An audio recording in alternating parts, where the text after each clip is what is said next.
set my audio, but also there. All right, should be working now. Okay, well, that was awkward. Apparently, Discord, a big Windows update went through. It's not only OBS but also Discord. All my input outputs got completely messed around. So we're live, so that's good. Anyways, welcome, watching. Thanks so much. We appreciate it. It's group 5. Group 5 goes into yeah, I hope so. Goes into session 8. So going for the recap real quick. Kind of actually a little bit simple in a way, very streamlined. So we had this encounter with this large grotesque monstrosity, this millipede tundra creature kind of went out and was looking around. We had a couple characters that were almost 8. One character that got out of being 8 and then fell unconscious in the snow. Just probably one of the greatest moments I've seen in quite a while. Just going down. But after that creature was defeated, was slain, and everyone recovered and picked themselves up, and then they kind of began to walk off. But then, like, hey, let's rest up. Let's just kind of take it easy here. There's a situation kind of arose to one of the characters, in that there was a familiar sound, if you really kind of a call that was emanating, and it came from this frozen lake, which was called Lake Kif in the Frostshorn Valley. It's a large and expansive lake, and how it was frozen, much of it was kind of covered in snow. And you were called to the embankment right where the snow met the ice, and you could tell that this call was coming from there.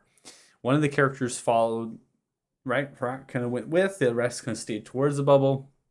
And then there, as you dive down, and you went to inspect what would this call was coming from, and the strangest, oddest thing: statue, orbs, glowing swirls, basically the bottom of this lake bed in the middle of nowhere was just really weird and odd. And the colorations of these particular orbs and how they were fit into that kind of stone together in that same stone pedestal with the rune kind of underneath it, they all had their own independent color. And the figure, the actual statue, stood out to you in that it was a knight of beer. It was someone that had they're a group or an organization, I should say, of kind of martial characters with draconic bloodlines that the wizards keep. They find these individuals across our theory that have these diluted bloodlines, and then they group them together, right? And they bring them to the wizard. They bring them to the fold, right?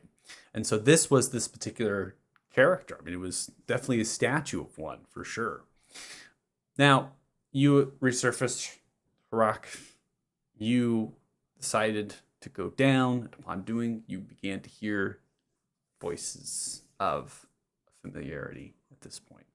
And that is almost in similar aspect of Nereus, as you started to hear your headmaster, right? So there was kind of this difference of what you were hearing, but they were both pulling towards snippets of your memories, potentially of your past, as they began to kind of entrance you in some sort of effect. And then Harak touched it. Just had to touch it. Just like in Finding Nemo, where he touched the boat. Should I say the butt? You did it. And what happened was this weirdest and strange thing again. Statues. Now all of a sudden you woke up, all of you, into a sandy beach with this village with the palisade wall on fire, soldiers fighting, innocents being killed, there's screams, there's just burning on fire, it's craziness. And then out of that palisade gate, there was what you saw was this woman who was freshly beheaded. Soldiers, paladins, they were wearing the symbol of Pelor upon their surcoats, different colorations. And they were in pursuit of a particular elf with a human boy. Now, the one piece of information from this was that they were running away, they were escaping. The guards, the soldiers, and the paladin were trying to catch them. You all were there. They were absolutely surprised. The fighting ensued. The elf continued to get to the boat on the dock, and they said Very interesting information in that this particular elf knew who you were. That was odd again. Got on the boat, sailed off into the bay. Now, some of you might understand that this is the bay itself, right? We have yet to kind of talk about that, but given the description of the bay and the surrounding areas, some of you may have familiarity with this particular place, and you might be able to explore that if you, right, going through the recap, right, giving that, letting you know that that was something that was there because it was happening really quick, was going around. Well, after they had fled, and then these soldiers and paladins had been defeated, everything kind of faded, and you were brought back onto a side of the lake surrounded by these large wolves with ethereal blue eyes, speaking in common. They were, as well as other languages. They called you chosen ones, that they were awaiting you. They waited you for a long time, specific interval, bring you back to a place called Monsag, collective of frost giant clans in this kind of extended bluff, hidden or little valley within the actual mountains of the Northern Frosthorn. You made your way into the Great Hall, courtesy of Levrus and the pack, kind of bringing you through hundreds of frost giants, all of which are looking at you, praising, complimenting. They're in awe of you all. You met the King Grimar Ylfing, which explained that there was agreement, an arrangement with a particular character, particular person, to get you all and help you all in your quest of slaying Javareg Spawns, which was named to Ithrin. King provided information, said that Ithrin was someone that was completely different than the rest of the Spawns. Whereas Javareg was cunning and mischievous and kind of bouncing in and out, right? It was really hard and difficult. Ithrin is relentless and ruthless and careless, but there's something that protects Ithrin. There's a barrier of some kind, and not even their ancient giant bloodlines of their deity passed through in their smith's blood, their ancestors, and these magical weapons they can forge, particularly to slay dragons, can actually penetrate through. One of the items was provided was a piece of this white gemstone. It was handed over after smashing the stone throne. Apparently it was hidden and embedded within it. And that was given to him in this arrangement by this particular wizard and how they helped slay Javareg, courtesy of the pack formed called Nimsong. She united all of the frost giants together. And through the deity, King Grimar Ylfing life has been preserved through this pact until all of Javareg's spawns have been slain. And you've met another figure as well that has had a long life as well. So there's a few figures that are related to Nimsong, right? So that's where we're at. We're in the Great Hall. A table has been brought out. These little furnishings just for you all. All these frost giants were so eager to do it. They've all set them down. They're all excited. Little cups, little ale horns. King drinking, talking. There's some things happening. The king stepped away, disappeared to the crowd. And that's when we're going to go ahead and start it. After the information between two of the party members sharing a little bit, potentially some relations of this interesting figure called Earpip, which I would say is a very villainous name.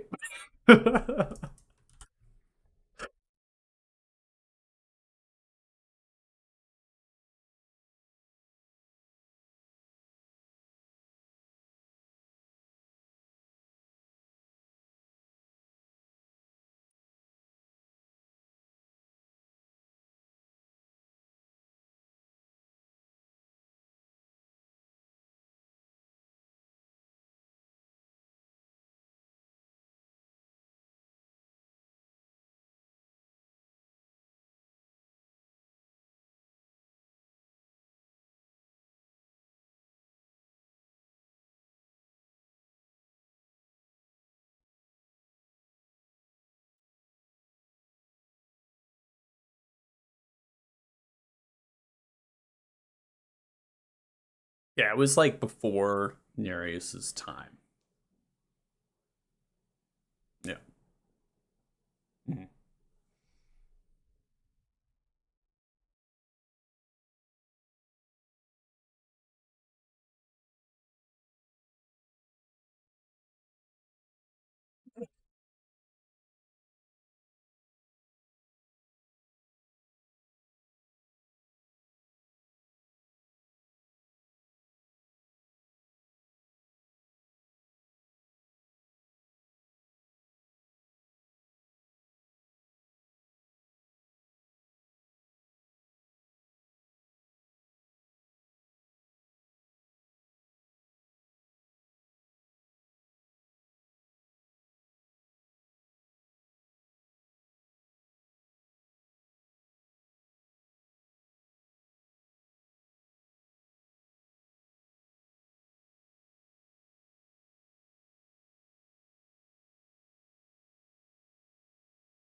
You'd have probably roughly 140-ish miles from Othema, based on if you go down the road, you have to cross over the pass. Something about Ismar is that it is a treacherous terrain region in that it's filled with gorges, mesas, plateaus, foothills, right? It's very rough. And so you have the large river that passes through, eventually kind of forms into a central Ismar River that flows through the majority of the region.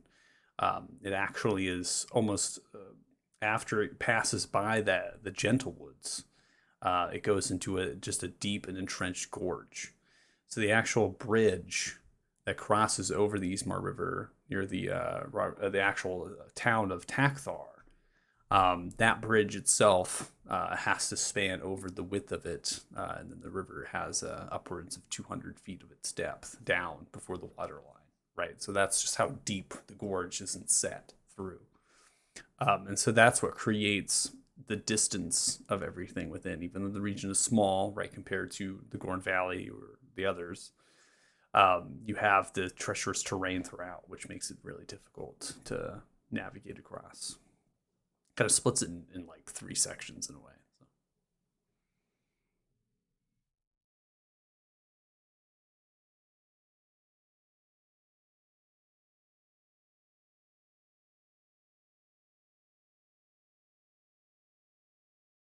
No, treacherous terrain, not necessarily that there's.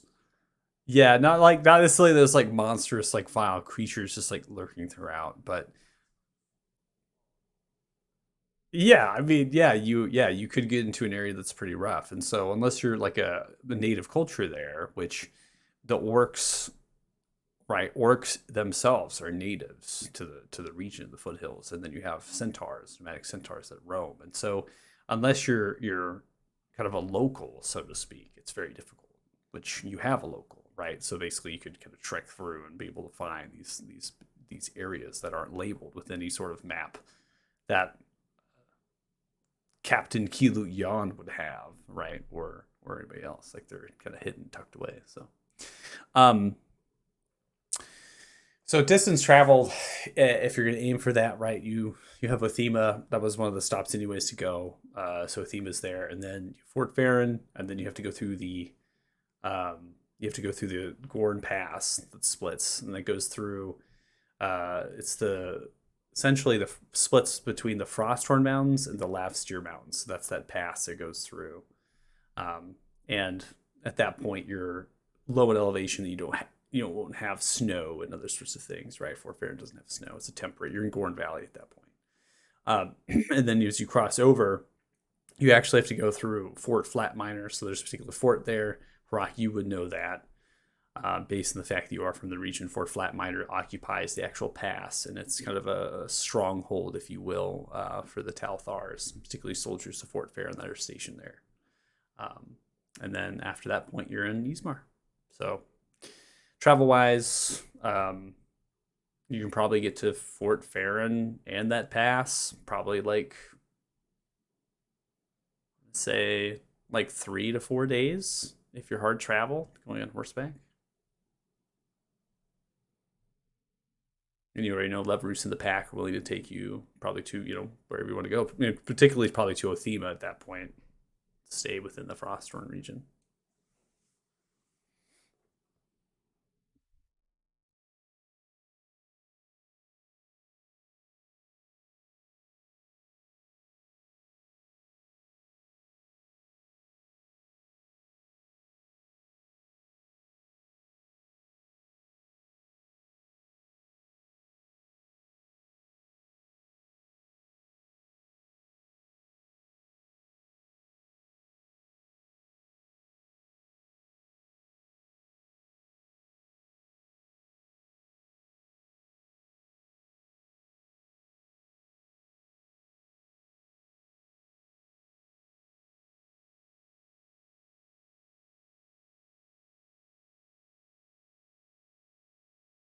They didn't specify how far, particularly Helvarig Peak would be, and that's where they suspect the lair of this dragon to be. They didn't really state kind of how far it would kind of be. I think that they maybe ballpark figure, right, that it would be a couple days that they would be on the journey. Um, in the sense that uh, they want to put themselves, and the reason why this place even exists, right, is because they made this pact to fight Javareg, and so the establishment of these dragons and is very particular to this place, not just in the Frosthorn Mountains, but also relative in location, right? They want to be close enough to be able to fight the spawns and the dragons themselves. So I mean, ballpark wise, probably give you a good day and a half, 2 days, maybe of actually, going through this journey here. But I mean, the king is yet to return. Definitely gave you all space to figure out whatever it is you guys are. Y'all started kind of talking. The king was just kind of like, it's getting awkward, stepped away. But you would definitely you'd be writing, so which was offered. You'd be accompanied to take you there. Giants would be taking you there, and they move uh, far faster as far as through the train. So.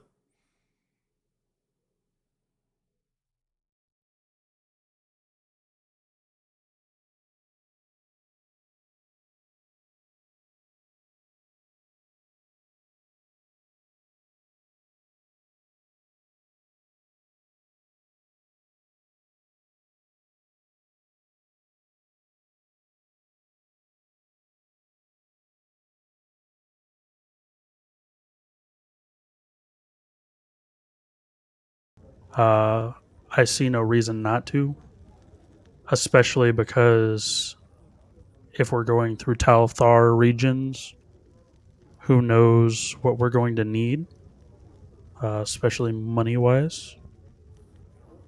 There's a likelihood that we're going to have to try to bribe people once we're out of Othema and we're into a deeper region.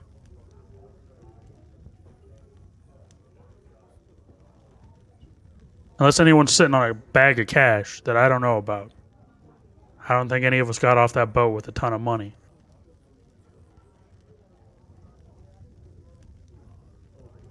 Is there a way to make up the distance through magical means, Nereus? Teleportation, some type of a magic where you can. Maybe even somebody in Athema make it there and then hop, skip, and a jump without worrying about the actual legging of it. Potentially, someone there might know, though I've never really had much interest in that sort of thing, so I can't say I'm versed in it. But you can get Uh, almost anything with money, as Tardan did allude to, though I'm not worried about bribery. People don't often tell me no. I think our biggest issue is that we have to find a common ground. The only common ground I think we have are these these stones that we have. Everybody has their own individual quest that they're being pulled to, you know. So which one takes priority? Everyone, I think, would vote for their own if they had to. But I have no quest. you want to get to the theme at the very least, do you not? I want to get out of the mountains. That sounds like a quest to me. It sounds like a request that is being denied constantly. But in terms of this dragon business, I don't think we have the capabilities to fight. But if we are going to go, I must insist that Tardan goes back to the lake and tries to take the orb that matches its stone to see if it will absorb its power. wait, what stone in the lake? Oh, well, we were too busy riding wolves. Did no one tell you? No, tell me what. A rock can fill you in. Rock, what was in the lake? I don't think that those stones had anything to do with. That's a bad way to put that. But I don't think that they I don't know how to say this. He wasn't implying that like you caused it. It's more like, hey, if there's power in that orb, right? Like he can get it for himself if with his stone, maybe. So, but when I touched it, I didn't really get anything except us being. Well, but you don't transported. have any more stones, right? He has a bunch now combined into one. We don't know. His is bigger, right? Well, did mine get bigger after I touched that orb? Well, you No. didn't touch it with your stone, though. I don't know. Like I said, that's just Nereus' assumption of like, look, we're fortified a dragon. We need all the help we can get. Plus, maybe Tartan will drown. Maybe Nereus will drown Tardan. I found him like this, I swear. I turned away for 1 minute. I don't know what happened. It's one way to get rid of a party member. Mm-hmm. Take him to a frozen lake. It's just down there. Hey. Yeah. Refreeze. He thinks the he's surface. immune to Nereus, right? Like, oh, like, haha, you can't hit me with a cantrip. Like, well, good luck getting out. No, you just refreeze the surface after they go Yeah, down. exactly. They can't go back up. So messed up. Okay. Oh, go ahead. I personally want to help all of you and these giants. The order of which we do it, the urgency of which one is priority, I don't know. Harok's the only one that knows specifically the circumstances there. You know, Dougal knows of the forest. I don't know actually. Hey, Dougal, you know anything about the forest, like how urgent that is? You want me to roleplay Sir Dougal right now? No. I mean, Sir Dougal. he's with us, right? I thought Sir Dougal was going to be more like kind of peppery and upkept. Here's some plays. Sir Dougal more as like a savant type character. Yeah, I Anyway. thought it was going to be more like, whoa, Sir Dougal. Yeah, that's Sir what I Dougal's thought. here. Sir Dougal's Yeah, here, he's but it's definitely more a savant character. Yeah, he's an idiot savant. Definitely roleplay. You know, so I'll do out of character. I won't roleplay Sir Dougal. There's no point to that. But so Sir Dougal, as far as what Sir Dougal has shared with you, and what they understand is that they have to go there to save this forest. They have to go there to do this. They have not been provided, right, or has provided you all through the conversations you've had. It's been brought up a few times. Any sort of timeline to the events that have and why the forest is at jeopardy and the timeline of that. And then anything as far as how long they've actually, like how long they got to save it. There's no timeline. So, you know, as far as Sir Dougal having any vote or say into this, obviously their stake has been the same. I mean, it's just that constant variable, right? That they're just, or factor, that they're going to advocate to do that. Now, Sir Dougal, as far as their backstory and seeing the community here and what the king has described, Sir Dougal as a character would probably stow what they have slightly away and push this as a precedent, just because of the fact that it's been explained that a great number of frost giants have been killed by this particular dragon, and it isn't going to stop. Right, that's not something that's going to end. And so, as a kind of a mountainous community of frost giants here, can they hold their own? Yeah, they can hold their own. Mongstag itself is kept, and so Sir Dougal would probably say both of them are a little bit there, but we're here, and the frost giants are being killed. So, I think that's. Can I maybe say, I'll gladly help these giants if they like send a few wolves to help my people just a little bit. Can I at least request it? I don't know if that's a thing they would think is reasonable. I mean, this is something definitely talk to the king about. The king obviously stepped away. The king's eventually going to come back. He's just giving you all time to hash out whatever it was. Figure it out. What was- Hasn't returned yet. Out of character, what's the only thing I'm drawing a blank on. Okay, what is the king's thought process? Why we are going to be able to kill the dragon when they have not been able to, or is that not known? It was- foretold. Yeah, it was prophesized. But, I mean, by- is that it though? That's all. That's what we've been told. That's what he knows, and that's it. Yep. And then there was the reaction with the gems. Right. Okay. And we also saw what the gems did to Etherin originally. Yeah. I did share that we already faced down Etherin once, right? I don't think I've actually shared that in character. No. So in character, Tardan's gonna look at everyone kind of having this light bulb moment. So I know that we're all worried about this dragon and how we're going to kill the dragon. You remember when I mentioned that I was spoke to by the necklace, and then I was spoke to kind of in the dragon fight? Well, something I left out about the dragon fight. The dragon's name was Etherin, the dragon that they want us to kill. So we have already stared down said dragon that we need to kill, or that they want us to kill.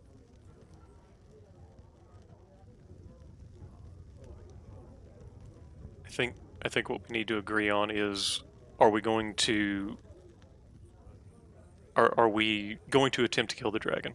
If we are, then we should negotiate with the king for Harak, for all of us, so there's a benefit to each of us doing it, along with helping them.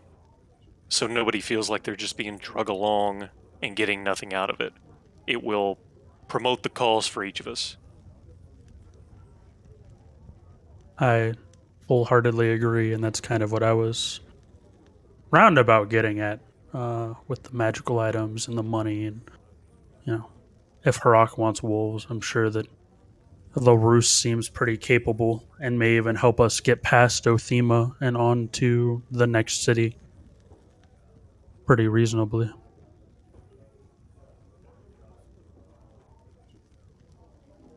What do you At think, the Nereus?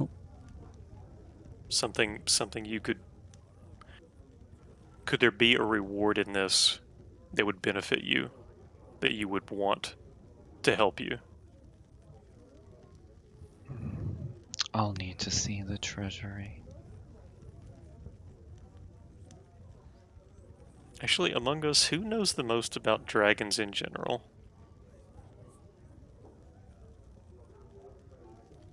I will at the end of the session when I can pick another ranger thing. I guess we could pool our dragon knowledge. I don't think any of us have made. I think actually Nereus didn't make a check, but I think I asked when we had that first dragon fight. I think I asked Michael Prime, like, what is common dragon knowledge, right? Like I was like, I don't want to roll a check. I just like, what do they normally do when that dragon showed up?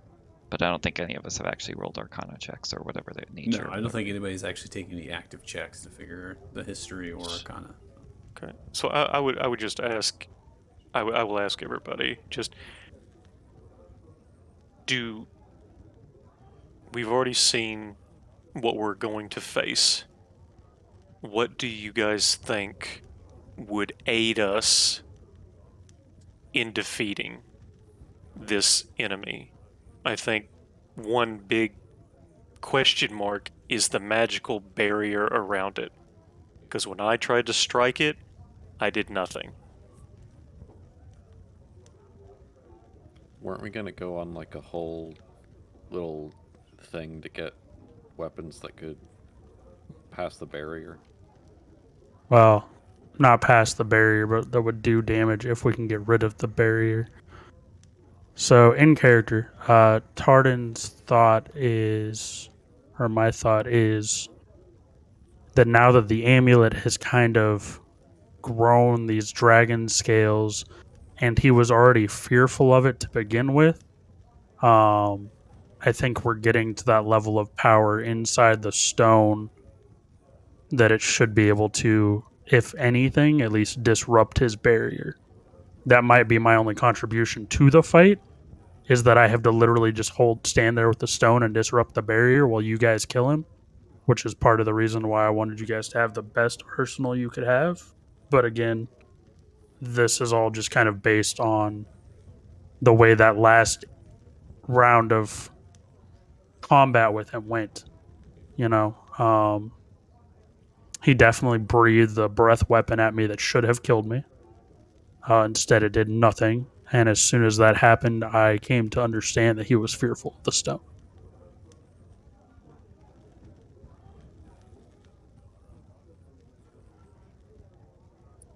Sees the king begins to shuffle through the crowd, carrying a large horn filled with fresh mead, kind of frothing out.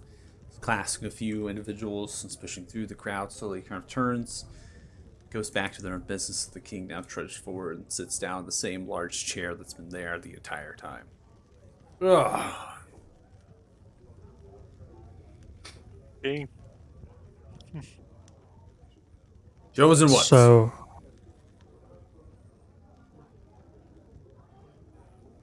yeah, what you got? I don't have anything. We're waiting our drinking competition.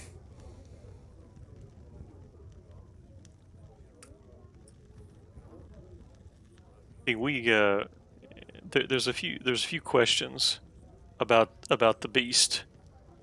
If you could shed some light. The beast. Are you talking about a dragon? Yes. What is it you want to know? We faced it earlier, but it appeared to have some kind of a magical barrier around it that prevented damage. Has Well, that yes. happened in the ones before? Okay. That is why we've lost a great number to the halls of Thrym. Our magic, our weapons are not capable of piercing through this barrier. You've encountered it and you survived, then I'd be very curious as to how. You all are so small. Perhaps this is why you've been prophesized, yes. Good. Skull! Another! Giants walk over with the keg and they begin to pour it out in the spigot. Yeah. What magic have you employed against the dragon? Kurtil, our master forger, is imbued with the blood of Thrym, great smith. Kurtil and his hammer, capable of imbuing a great number of magic and enchantments onto weapons. Many of them are unfit for you lot. They would kill you, rip you apart. Those, particularly who have earned great vestige and honor with Thrym, they may wield these weapons. I am one of them. Even weapons such as these, that are capable of slaying a dragon with ease, are unable.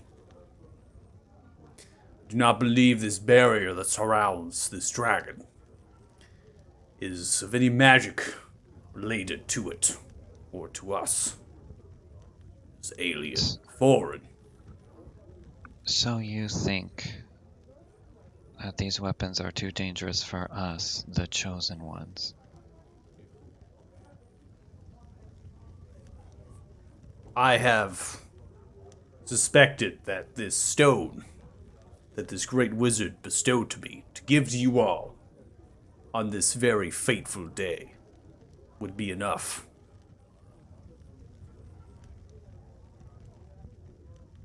You are more than welcome to visit Kurtil. Maybe he can provide you some enchantments that will aid you in your fight. But you have not cast a single spell against the dragon. We have some that are capable of using this spell that you say. We do not call them spells. They have used some to try to ensnare the beast, to try to bring it from flight. The barrier cackles with this purple and pink, and it negates these effects. And has anyone tried to dispel the barrier? We are not skilled here with that of the arcane. It's not the task of dispelling magic. We are imbued with only the very ones that take the ritualistic rites with Thrym. Blood oaths are bestowed magic. It is a process that spans lifelines. Very great matter of descendants. The sprigs and the twigs of Thrym, very cusp. Pinecone.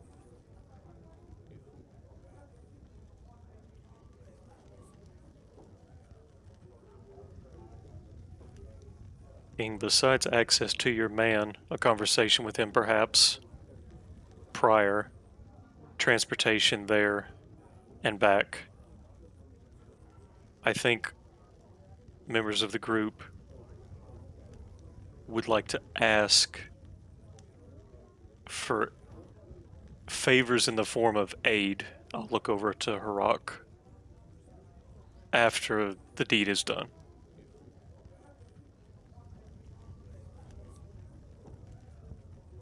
What is aid that you seek?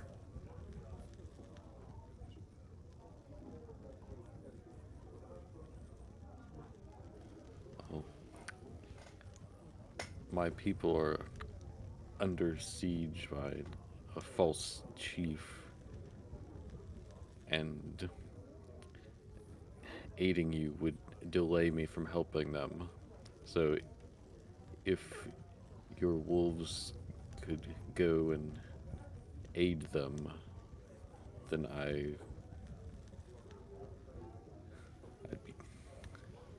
I'd be glad to help you if I could say that I was also doing something to help them at the same time. You all have been prophesized by this great wizard. We have waited.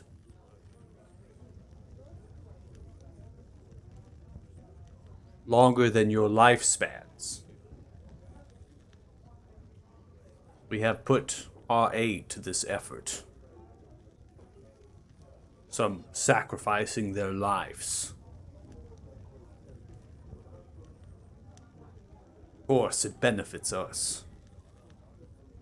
You all will help.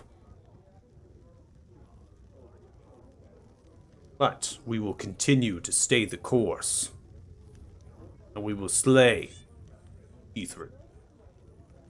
We will find a way. As we always have done. Our great, long ships do not set sail over the winter months. Our raids are over the summer. The docks to many of the clans span along the northern shores of the Frosthorn Mountains. Great passes.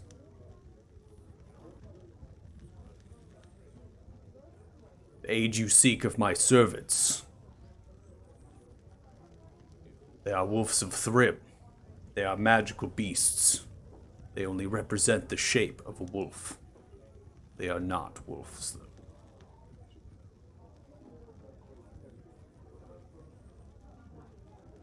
Perhaps when Ithrid is slain, we will negotiate what aid will be presented. It be removing this false chief. But let it be so. But until the task is completed, we have waited long enough. We are here to marry and feast upon your arrival. We've talked at great length.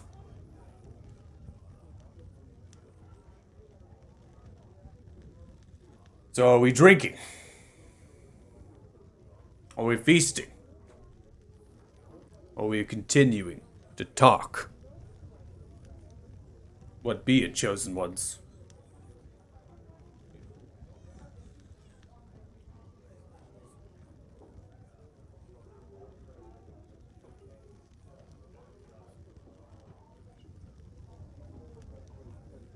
I'm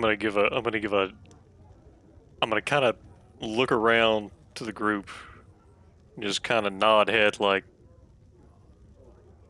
we're doing this, right?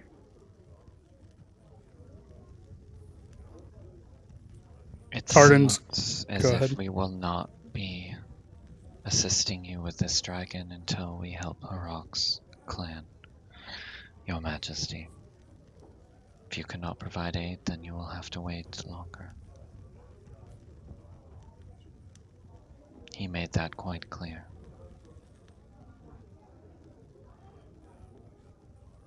King stands up. Crowd goes silent. One looks, the king stands, takes the horn.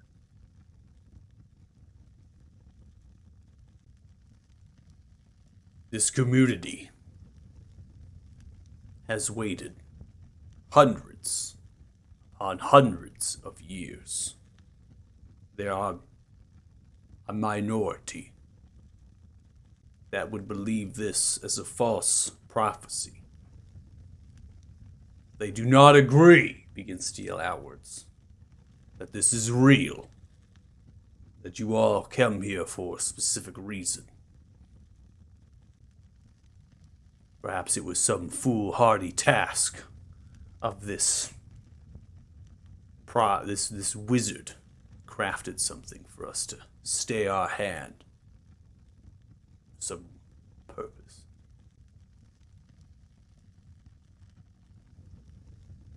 Are you telling me that you want us to wait?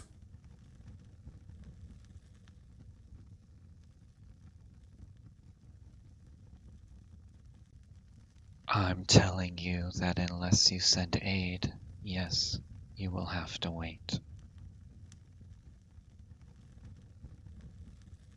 If we are truly chosen, there are many people that need us, not just you.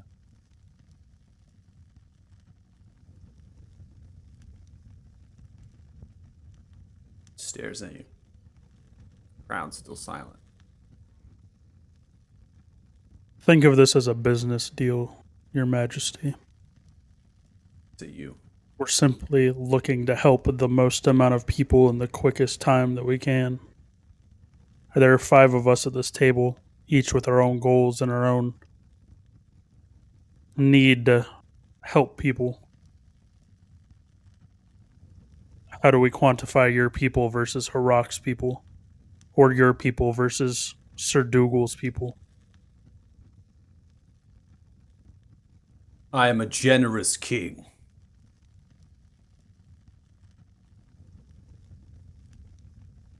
Our kind does not ally ourselves with the dealings of smallings. We are giant. We descend from higher.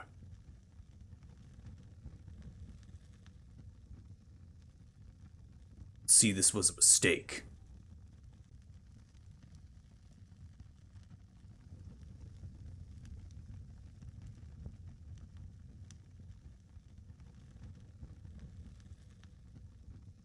I don't believe we're looking for an alliance. I believe we're looking for a quid pro quo. You want the dragon dealt with. We've faced the dragon. Now you Lived come to in tell here. the tale. Interrupts you. Come in here talking of business transactions.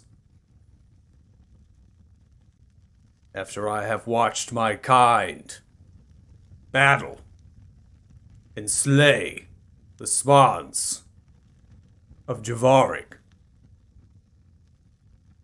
for longer than you have lived. And I have lost more giants and more of my kin than longer the number of the more than the number of years you have lived. And this is a transaction to you. With all due respect, we did not come here of our own behest. We were invited by you when we were clearly headed elsewhere. Then let it be done. Head elsewhere. You're more than welcome to spend the night in this great hall. And after that is done, the invitation will be removed. We will fight this dragon on our own. You are to return. Welcome. Not be greeted. The same kind that has been done.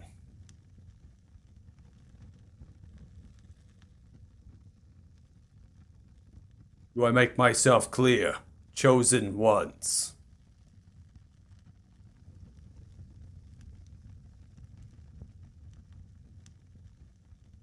Silence. Navruz and the pack will take you as far as the holy city of Theba, but they will not leave the Frosthorn. I will have need of them. And as far as your false chieftain, let him die a gruesome and merciless death, for he has taken what is mine. He begins to walk into the crowd. The crowd begins to talk again. I hope we made the right choice. Tardan's just going to shrug and start drinking. He didn't really give us a choice. I hope he made a choice he can live with. His people are likely all dead now.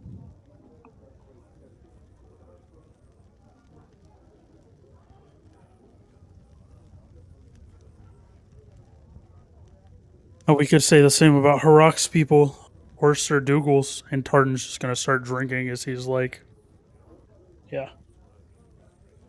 Kind of over this whole serious situation. Tardan doesn't do serious. Hey, he was trying to have a drinking competition multiple times. You could have taken him up on that. Yeah, but I wanted to get the business out of the way, and we couldn't decide on what the answer was to the business. So now Tardan's just going to get drunk, and it's going to be great. And who knows what's going to happen.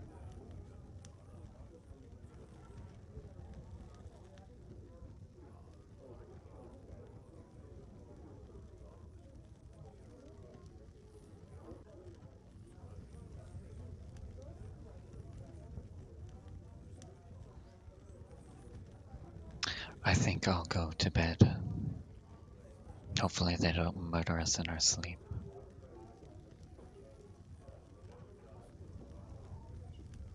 I'm actually going to, not say much. I'm just going to get up and make way to whatever chamber possibly is offered. It's no chamber. It's just a large, open hall.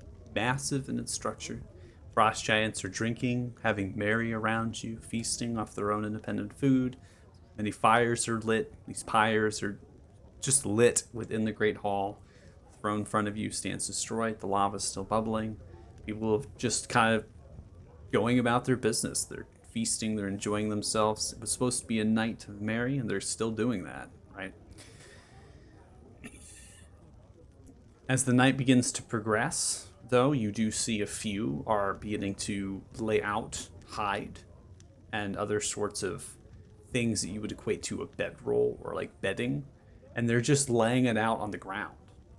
They're just expecting to drink themselves and fall asleep where they lie. That's kind of what's happening, that they're all kind of getting their own things kind of laid out. After a point, as you're kind of looking and rumming and unclear, right? There's no chambers, nothing. Where do we sleep? Where do we stay? Eventually something happens to you, and the frost giants are coming through. Different ones, they begin to like lay them out and unroll and kind of lay out these hides of creatures you've potentially never seen before. Some of the fur is really vibrant colors and things, and camouflage-esque into the snow, maybe some white. And so they're kind of laying them out, and they're giving you these hides and things to lay on. Not necessarily you have your own bed rolls, but to give some comfort from the stone floor. As they do lay it down, as they do come through the thralls and lay it down, many of them are stating that we're true believers, that we're still with you, and they're laying it down, and it's almost a very kind of maybe a religious vibe that you're getting, in the sense that they're basically stating that, or they're basically they're kind of coming out at a perspective that they're devoted still to this prophecy, or to this thing that has been stated for, most likely, if some of them, their entire lives, because they age, right? Not all these frost giants are, right, endless life with Nimsong, with the blood through Thrym, right? Some of them have aged and they've died. So all of these giants that don't have that in their lifespan, they have lived with this prophecy. They've lived that this would happen. This would be foretold, that this would happen, this would come of it. And so when they lay it down, you're definitely getting the sense that there's still frost giants in here that believe in this, even though the king has made this very robust, this robust, this large announcement through here, that you're still getting that idea. And so they're laying down that bedding, which is very near to the table, right? Kind of your little area here to the south. Frost giants aren't encroaching on you. They're not stepping on top of you or moving over top of you. They're just kind of letting you have your own kind of miniature-sized space here within the large and expansive Great Hall.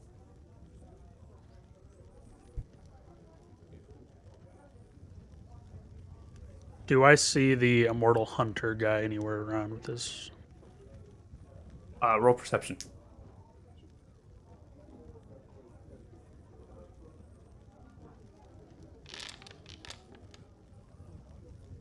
With an 8, you stand and you look through the crowd. Again, much of it's very dense around you. So, in these large hulking figures of these frost giants, and there's just towering over you, right? And you're kind of looking and you're doing your best you can, and you just do not see this particular character. And this character was noted as Volsing Wolsong. Check and paste in the chat if you want. Yeah, please. I'm actually going to stand up and Apparently can't put the invisible token space. That's funny. I'm going to actively kind of move around the room looking for Volsong without saying anything to the rest of the party. Okay, just taking time and doing that. Sounds good. Yep. Anybody else doing anything in particular? Arden's just heading off into the sea in the crowd of frost giants.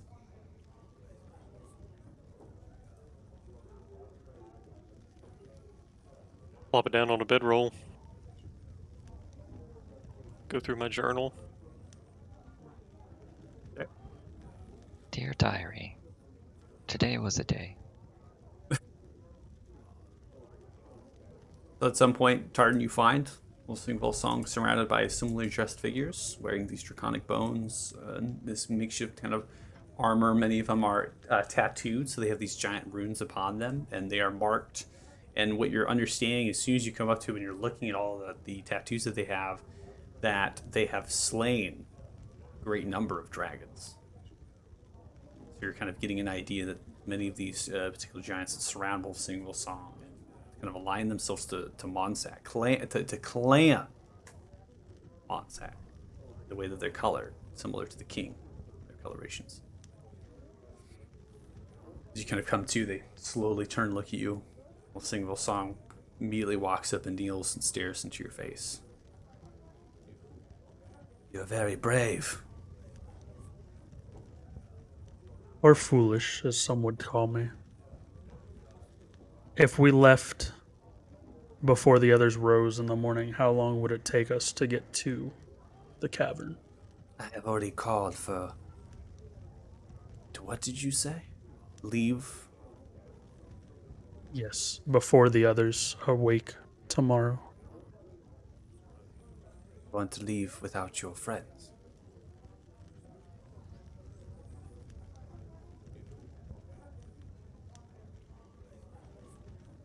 I do not believe that it is necessary to delay them from what they need to get done. However, I do believe that your plight is real, and if I can get Ithrin out into the open and vulnerable, that you guys might be able to handle the rest. As I believe in this fight, it's just the muscle that I'm missing.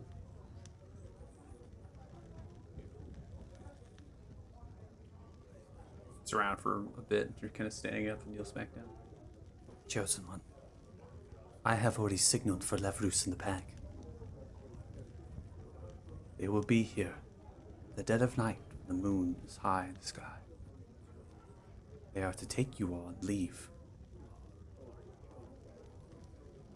You are not safe here.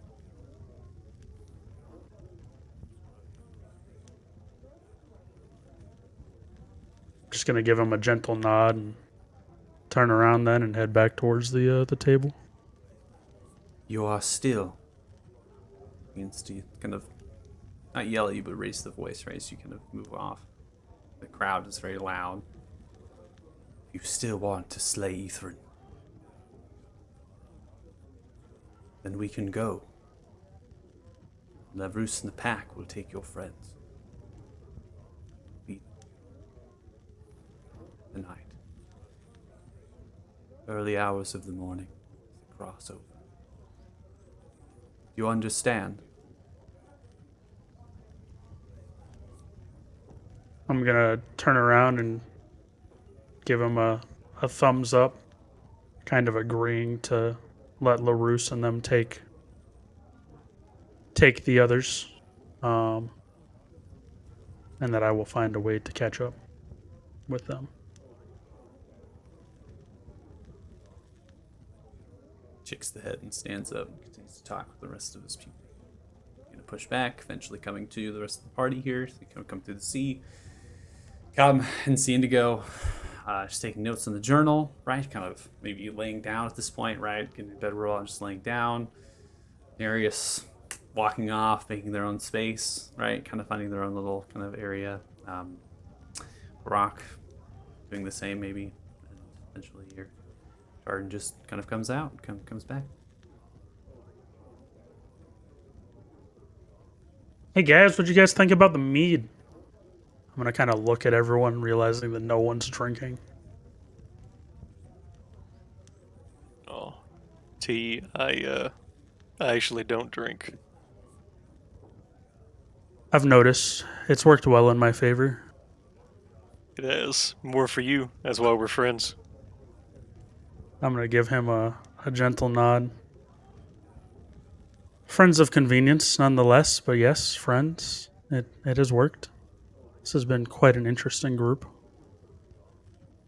How was the how was your stroll through the giants?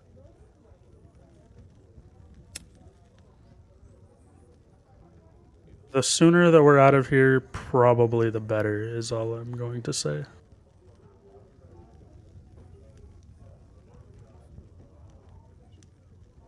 Just feel bad we're not helping them.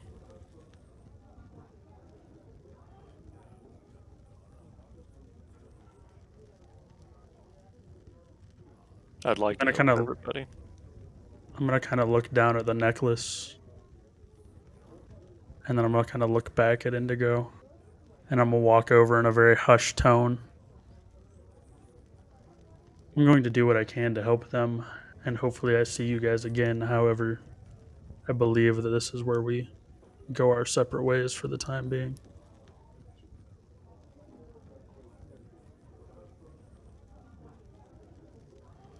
This necklace has something to do with Ithrin, and it was given to me by someone that I still wish to find. So if they are connected, I need to know why. However, I cannot ignore Sir Dougal or Harok's pleas to help their people. I cannot value the life of the one person that I'm looking for over the lives of entire cultures. So I'm going to do my part with the giants, and hopefully LaRousse and them can help me catch you guys on the other side of Othema.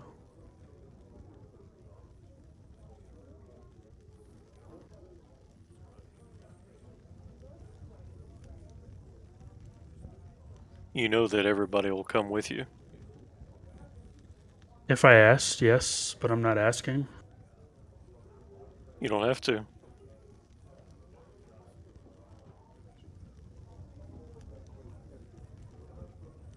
Then I'm going to spend every dime that I have making sure that we get to Harok's territory right after. So lay off the mead, my friend. But I get to tell Harok, you get to tell Nereus, and then I stand up real quick and walk over to Harok. Son of a bitch. Do this Hey, to Rock. yourself, Tardan. Hey, Harok, what's up, man? I'm sulking because I'm mad at the king. But that's an out of character description, not my response. That's how you say I'm so. Yeah. I'm sulking right now. Yeah, you, I'm Thanks. sad. you can't just say how you feel, because that makes me angry, or whatever. What a great. I stroll over in Yeah. Indian style right next to you. I'm like, so what do you think? If the king had said, I would help you but can't, then I would be willing to help him. But the refusal, I cannot accept that.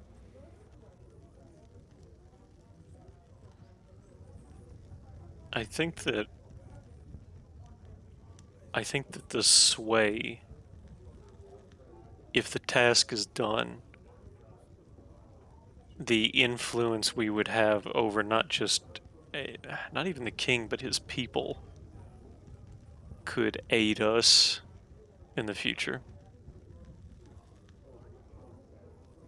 I only say that because I'm gonna help you no matter what. I want to help Dougal no matter what. Even if they didn't give us a single thing, if it means that we can help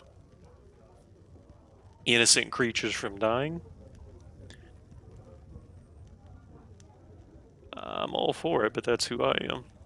So I'm asking you,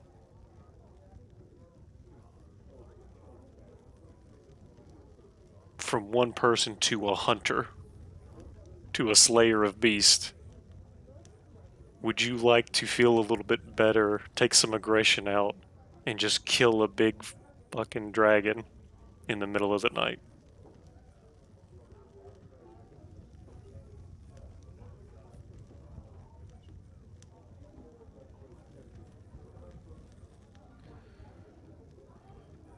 Do you and Tardan feel that strongly about this? Tardan does. I feel equally toward helping everything that I come across to make it better.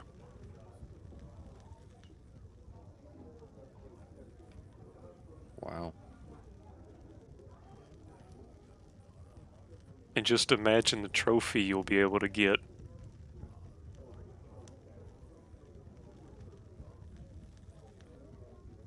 Dragon Slayer. Indigo. I want to set something straight. I do not care about trophies except to the extent that they will contribute even the smallest bit toward my goal of defeating this chief. But if you two feel this strongly about it, then let's do it as quickly as we can.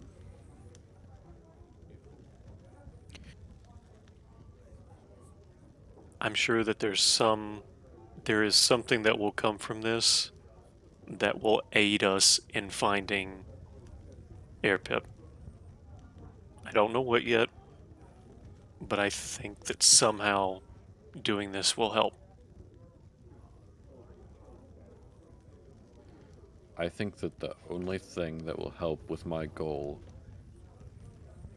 is that when we get this done, that's one less distraction. And if that apparently is going to be a lot of distractions. So I agree to it. There's no more need to convince me or tell me the rewards or anything. We will do it and forget about it, and we will get out of here. I will look over to Tardan and give him a thumbs up. Arden is going to let out the loudest audible sigh he's made this entire campaign. And then he's going to walk over to Nereus. Nereus is going to hold up a hand as he sees him approaching. No.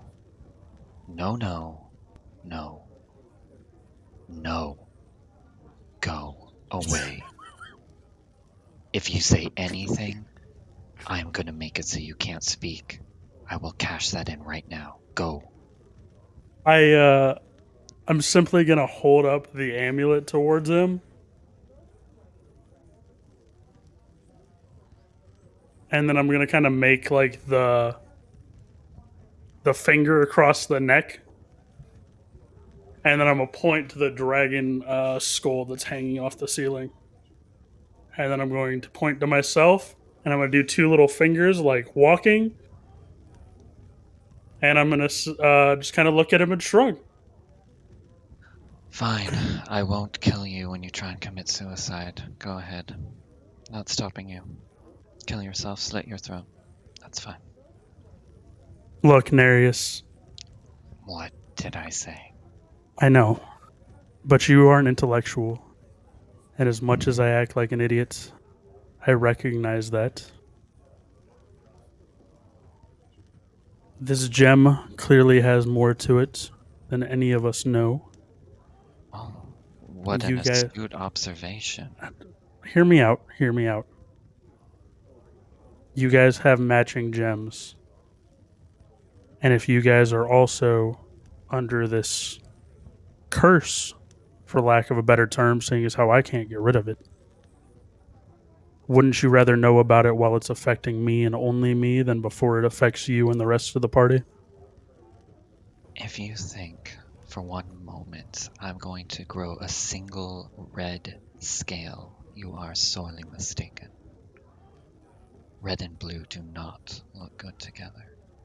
I can't tell you the future, but I can tell you that we are. You can't tell me the present.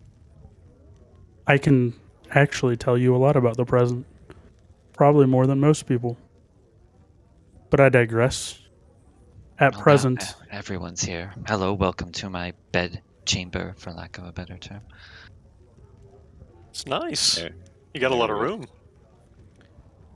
We have decided that we are going to slay this dragon.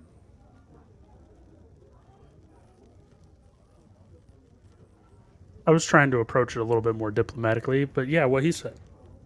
And so you've spoken to the king so we can get these magical weapons to assist us? Yeah, about that. Small change of plans. I am surprised, but at this point, Wolfsing and them are going to help us kill the dragon. oh yeah. I am going to do everything in my power to lure Sir Ethrin out of the cave, and we're going to pray for the best at that point. Pray to who exactly? You know, I still haven't learned their name, but it's this woman. She sounds pretty hot. Yeah, that should help us a lot. Well, just don't be surprised if things go south if I go running. all of you are more than welcome to bail. I even told Indigo here that the rest of you don't have to come. I can try to catch you on the other side of Othema, as I'm sure you're going to take a day or two to rest and buy supplies in Othema. How confident you are in your abilities. Tardan, may I cut in? Yes.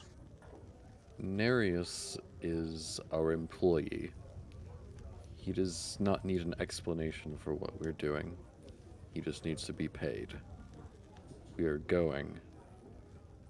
And if he wants to say something about it, then he can join us as an equal member instead of an employee. But we do not negotiate with the people we pay. You're gonna see my jaw drop very far and look at Nereus. As your employee, Harok, I would appreciate if you would refrain from having the riffraff talk to me. Agreed. Tardan, Indigo, let's get some sleep. Don't bother him anymore. About the sleep, we're going to be sleeping on some giants. I'll be back. And I'm going to go find Wolfsing again. Okay. Go back to where you found Wolfsing before. Find Wolfsing again. I'm going to kind of like poke his ankle to get his attention. Turns and looks. You have returned. Ooh. I give him a nod. I have convinced the others to change their mind. And you have the full force of the chosen ones behind you.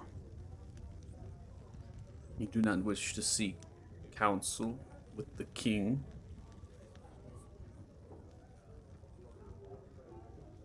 The king seems capable and likely a good ally to have. However, if we're killing this, it's you whose permission I need first, and then I can go to the king. Little one, you do not understand the politics of my people.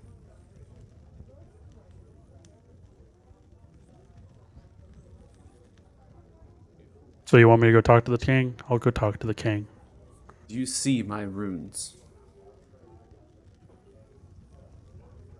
They are for the great number of kills, dragons that I have slain. And they have given me reputation. Looks around. I am as equal in power to King Grimar Ylfing. You see what I am saying? There are numerous Jarls here. They each believe in this prophecy. That is what holds Nimsong together. That's why it was formed. Hunt the spawns. What you have done. What you have... I wouldn't say done. None of which you have done this yourselves, it seems.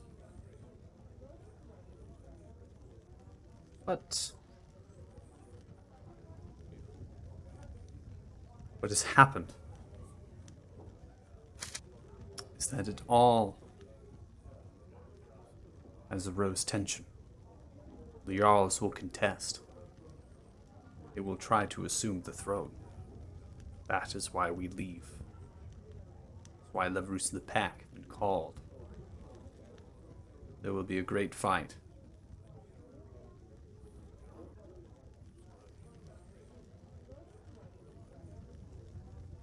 Is there anything we can do to help avoid this tension? I know it's a why- little late. Could try to speak with the king. Gather an audience. Another public declaration will be ministered, I suppose. Or we can go now. We are aligned to this prophecy. We will kill Ithrin. see what I'm saying? I nod. As long as we have your backing and your alignment, I will go gather the others and we can head out.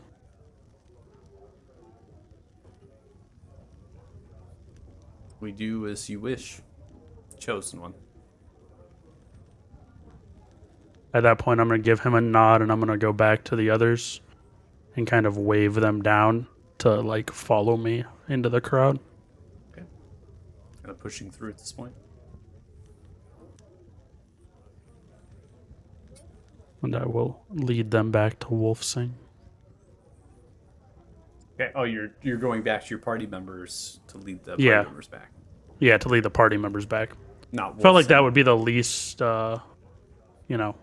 disruptive. Okay. Sure. Grabbing the parties and party members and kind of striding through.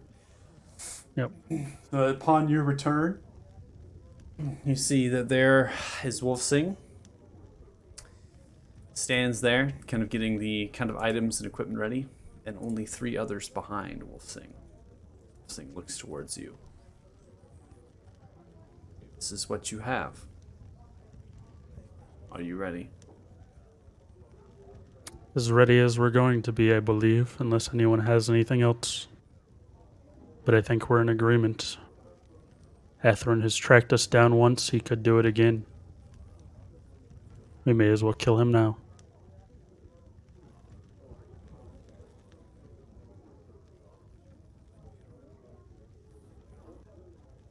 Heels down, lowers a hand, I'm gonna go ahead and hop on his hand. picks you up in the hand, moves you, sets you down onto the shoulder. Rest of them lower their hands down towards you all.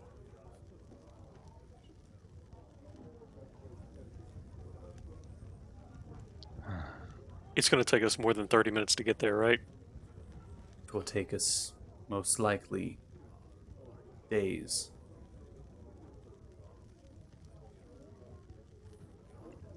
Let me get my things.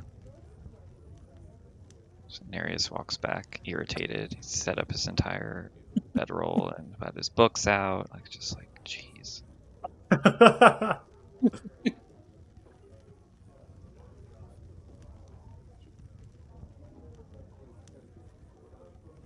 Okay, get all your stuff and get it gathered.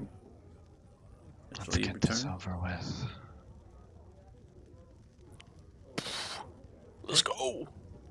Climbing upon the, moving the hands, kind of coming down onto the shoulders. Again, they're very similar dressed. Many of them with these kind of manes as they kind of come through, kind of showing the vibrant colors and different bones and structures, and they're holding the weapons in their hands. They also have small little packs or like satchels that they carry. Beyond that, they don't really have a whole lot. They travel very light, it seems. That's a lot of the equipment that they have. Some of the giants in there look, but again, Tardan, as what was explained, Wolfsing, none of them are really paying too much attention, right? It's very kind of eyes down type situation where they look upon Wolfsing and to stare at such a heroic figure and such a renowned person that already has a place within the halls of Thrym, right? That's kind of one of those kind of back off type situations and don't ask questions. So there's a politic and a power. There's a power dynamic here, and it's all based on honor and gaining renown, right? That's what ensures you with their deity. And so that's what you're seeing right now. Is essentially no one's saying anything. They're all just kind of looking and putting the heads down. Eventually, you leave this great hall. Just kind of stride out.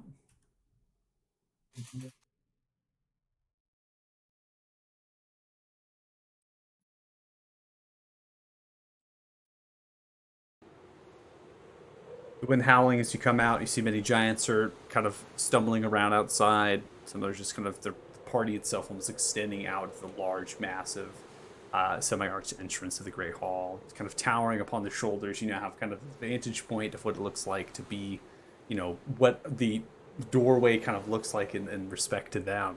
Still feeling extremely small, but you're having kind of a better advantage point at this point. As soon as Wolfsing kind of comes out, Wolfsing grabs a very odd-shaped horn. It's kind of curved and wrapped around itself, kind of like a spiral.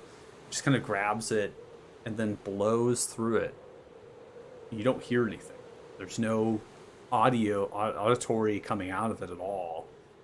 As soon as it's blowed, you see Wolfsing kind of stop, then look around. In the actual trees, kind of coming out of the tree line of nearby the Great Hall in a full run is Levrus of the pack. It is the wolves. And so Wolfsing kind of looks down towards them, begins to speak in giant towards them.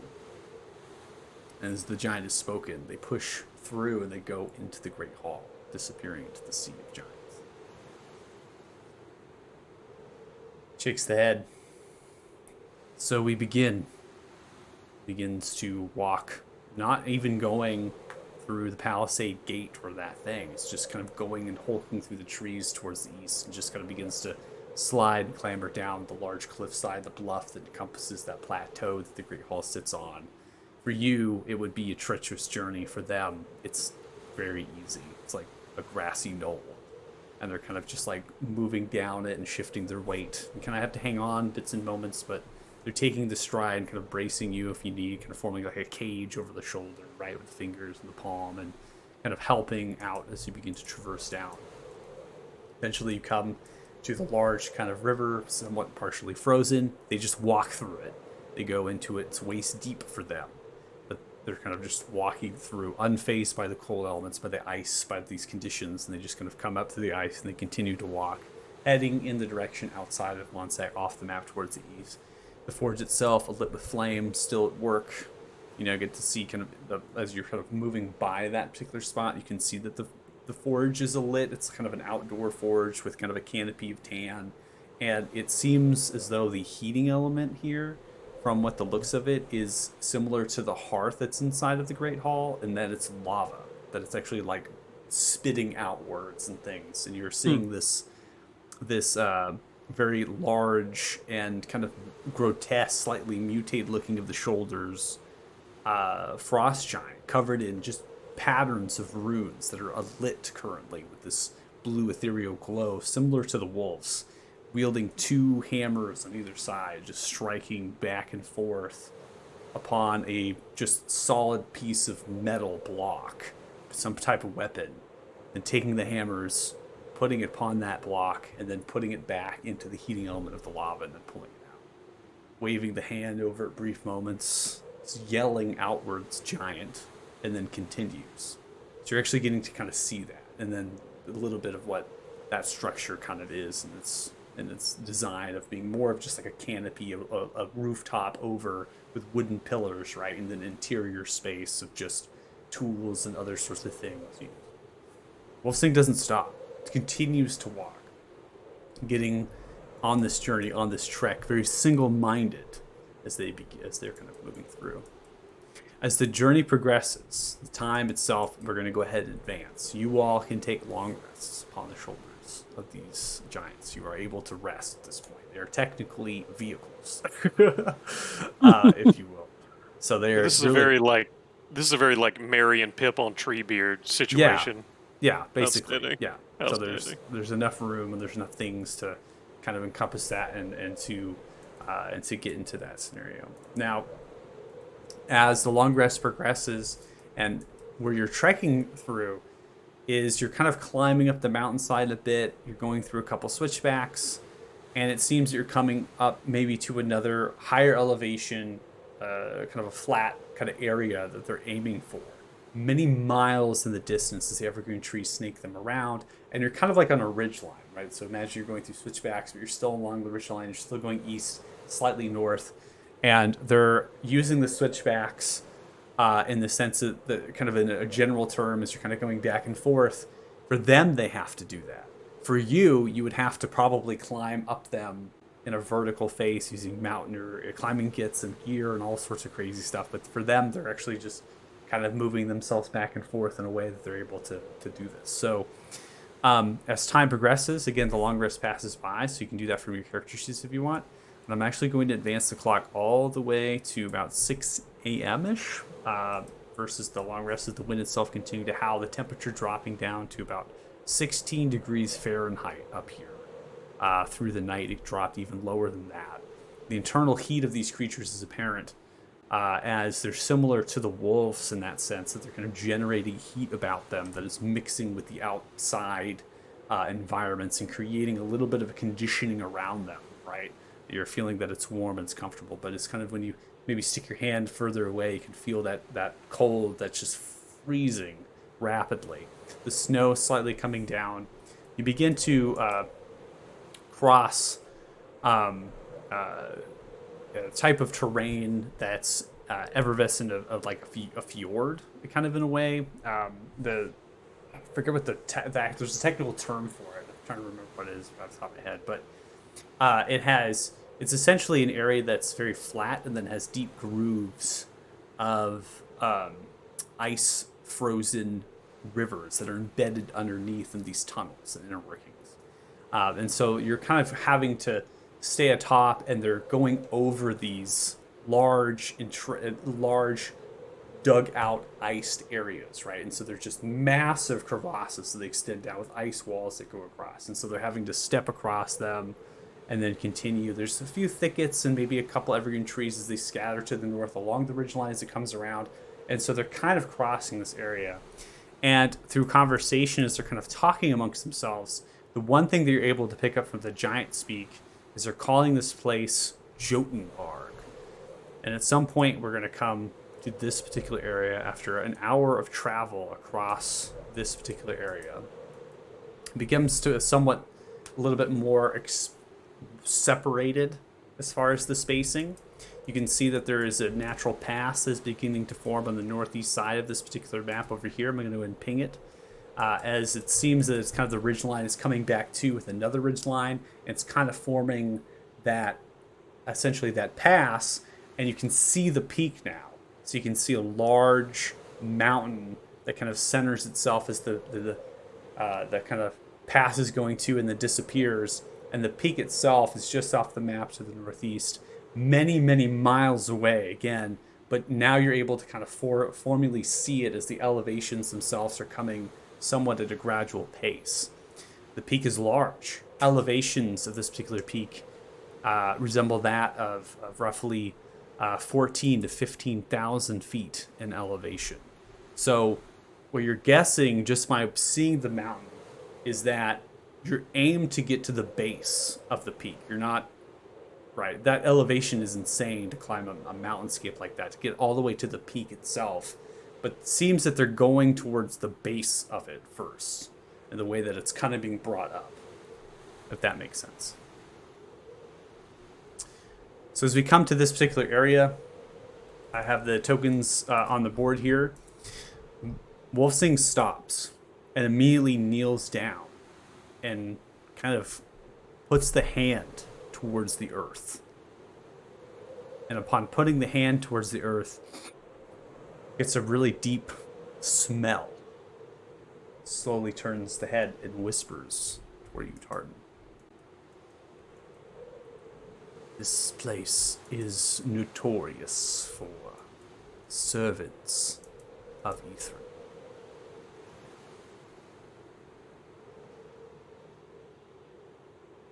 I'm going to nod towards him. Scam. I believe that we're ready to support you guys. And I'm gonna kind of clutch my necklace and look out and to see if there's anything I spot. Okay. Roll perception.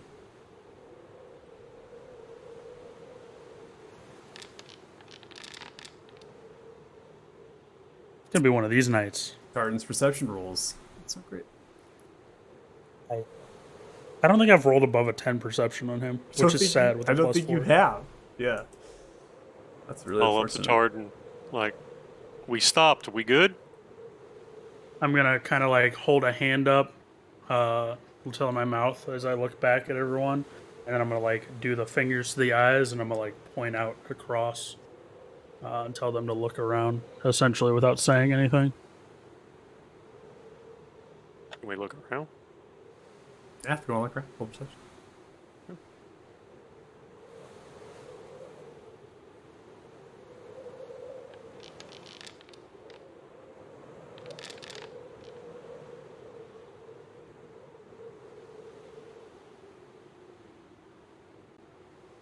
Wind howling, the snow being brushed up, creating a somewhat of obscure conditions right as they come through and back and forth, and snow is falling itself lightly. No one sees anything. Perception checks. Sees Wolfsing now looking to the rest. Begins to kind of move the hand, since to watch themselves step cautiously.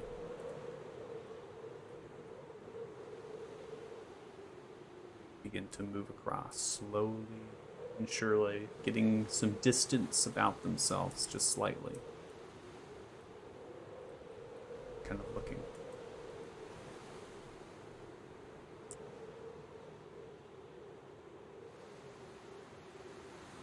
Stop once more.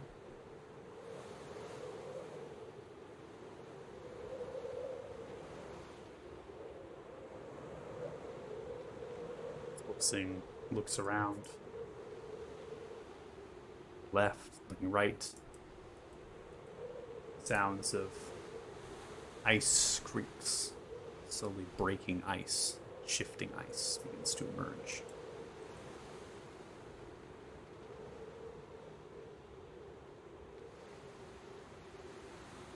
Sing smells the air again, continues to look around, now kneels down, puts a hand towards the earth. Looks towards you, Tardan.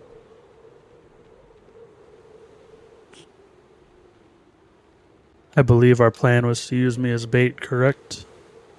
You should put me down, and if there's something here, I will find it. That would be a mistake. I've made worse ones. Stands up. Looks towards the rest. Begins to whisper. Giant. You see them pulling out the weapons at this point. There is a creature that we call. I do not know the word for it. Your language. It is.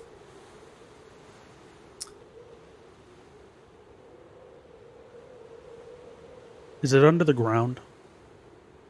Yes. It's of We eternal encountered one of those. smiles. And you will know how to kill it, yes? I'm gonna kind of turn back towards Nereus, and I'm gonna, unfortunately, look at him. Hey, Nereus, I'm gonna say out loud, kind of just far enough to reach him. There's one of those big bug things down below. You know how much it really hates water and how much you really like water? Can you do that thing you did when it shows up? Only if you promise to jump from its mouth again. You know, sooner or later I'm going to learn how to fly with this necklace, so sure, I'll jump.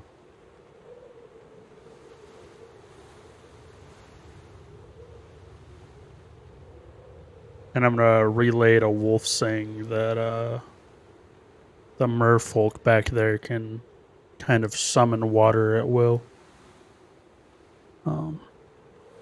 Which should allow us to easily deal with the creature with their help. This is good. This one has been nesting for some time, it seems. It's large. We attempt to go around, but we are not as small as you, nor are we stealthy. Smiles.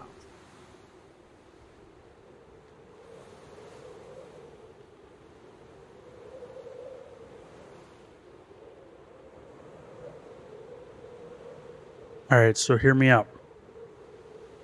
I like really dumb ideas, as the rest of them will tell you. You have any rope you could tie around me?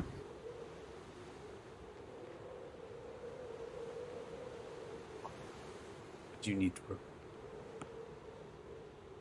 Because you see, if I run in that direction, and I'm going to point to kind of the east over here, as soon as you feel the earth tremble, because with your size, you should feel that type of disturbance in the earth well before I do, I just need you to yank me back towards you.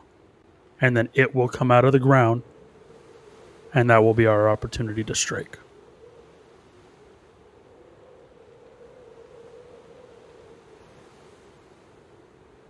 All right. Smile. Begins to speak in giant. I'll begin to shake the head. One chuckles. As I said, I'm full of dumb ideas. I'm looking at Torden like, I'm going to look at him with that stupid, goofy smile that I get on my face. I had an idea. I'm going to tie a rope around myself. I'm going to run that way. When he feels the earth tremble, he's going to pull me back. And then we're going to kill the big bug thing.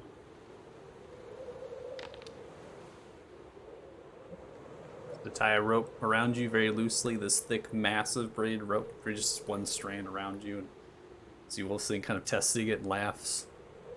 I'll try not I'm gonna to like rip you in half. I'm a lot tougher than I look. I'm going to stab my rapier into like the rope to like give myself something to hold on to. Okay. And then I'm going to just run this way.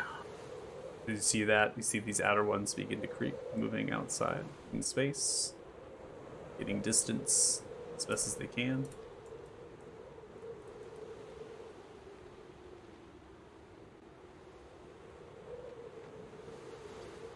As you begin to run, there's a deep rumble within the particular earth. The cracking of ice begins to happen as ice is beginning to fall in dramatic fashion from the central part of where this congruence of these small areas kind of congruent together. And after that kind of happens, breaks outwards from the actual ice as it explodes, is the same creature that you have familiarity over before. This creature is much girthy in itself and structure. It's at least 6 times the size as you have observed. As it stands protruding its head out of the actual ice, much of its body still within the frozen crevasse. It's towering 60 feet currently in the air, the rest of its body in the actual. It kind of looks in the direction of you.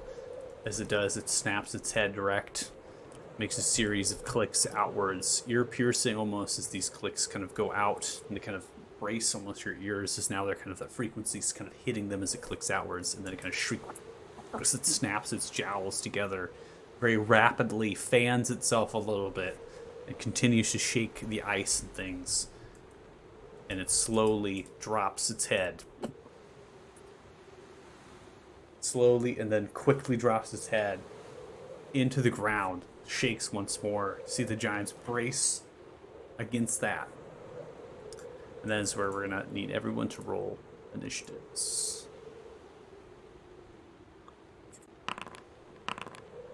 All right, my dumb idea might have been a lot more dumb than I thought it was. so the thing that doesn't Color like me shocked. water busted out of the water? Question mark? It's all frozen.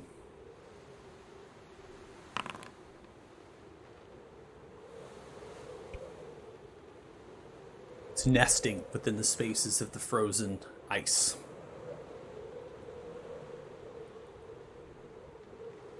The answer to your question is potentially yes.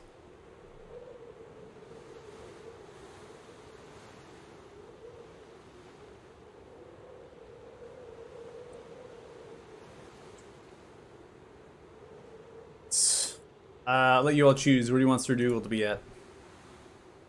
I have no idea. Not here. Yeah, probably safer if he was still back in town. You don't want Sir Dougal here with you?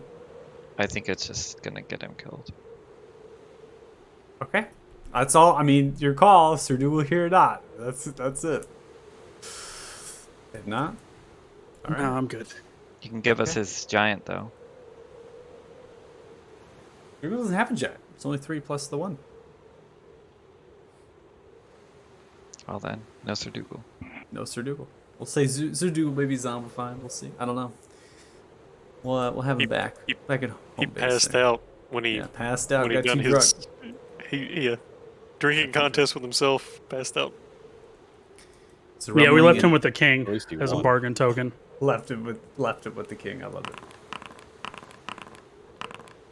All right, I'm gonna go ahead and roll for their initiatives here, as we are going to kind of end the right before we did the initiative, right before it dropped down. That is when Wolfsing is going to pull you back. So with a large hefty thrust, begins to kind of pull it back, get you into position here as you're now at the base. The rest of you are on the shoulders of these giants. So you're on the shoulders. So you're above the ground currently. You're braced on the shoulders. At any point in time, when you want to be set down, they will set you down. There's not really a initiative there. You're gonna wait for your turn or their turn, right? Whenever you want to be set down, they're gonna set you down. Whenever you want to be picked up, they'll pick you up. That's just kind of how I'm gonna roll the mechanic with it. Simply, it's like a free action for them, right? To be able to just grab you real quick and kind of pull you from the ground. As you're kind of fanning out and stretching, right, that dip down, and the rumble and the ice is continuing to break, it's continuing to shatter, the earth itself is continuing to move. The giants themselves are shaking. They're moving from the amount of earth that is kind of in the entire area, with the amount of earth that's kind of rumbling from just the creature's movement. Before we get into combat here, I will go ahead and take a break. That way we will. It sounds like a good time for that. So we'll get into that when we come back from our break here. We'll take a 10-minute break, quick break. So we'll come back at 6:40 p.m. PST. So if you're watching the stream, we appreciate that. Thanks so much, and we will be back soon. So see what happens. Awesome. Thanks, everyone.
All right.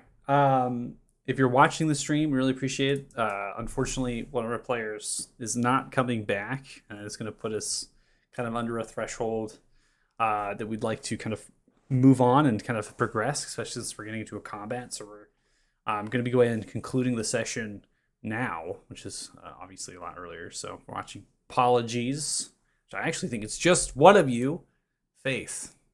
Appreciate it. For clarity, not coming back tonight. Yes, not coming back tonight. Power outage. Power is out. Well, I pasted that into the chat, the stream chat. I'm just gave up on reiterating. Maybe some people are, not reading. They're just listening. It's true. Yeah, they will be back. So just power outage, which turned into an internet outage. And all that. So I'm going to go ahead and calculate some experience points for the party. Obviously, they're near level up, and then we'll be leveling up after we close out the stream. So I'm going to calculate that out for you all.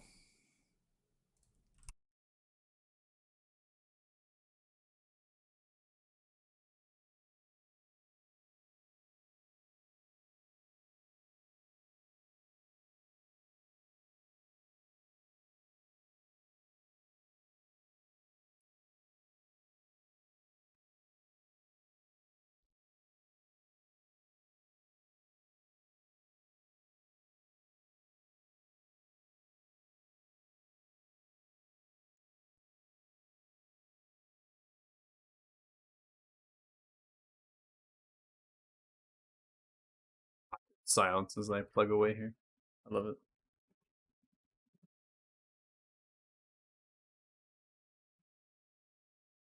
All right, so it's 1,005 experience each. Should put you at 14,245 experience total, which is going to be enough for the level up to 6.